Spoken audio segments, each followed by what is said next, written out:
नीरे पार गरे नीरे सा।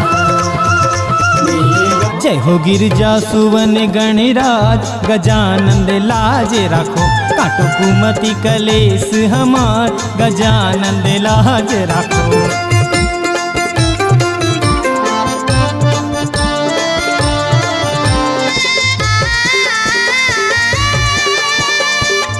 चार भुजा के धारी गजानन चार भुजा के धारी, गिरजा सुवन गणराज गजानन लाज राखो, काटो कुमति कलेश हमार गजानन लाज राखो। जय हो गिरजा सुवन गणराज गजानन लाज राखो, काटो कुमति कलेश हमार गजानन लाज राखो। बोलिए गणेश भगवान की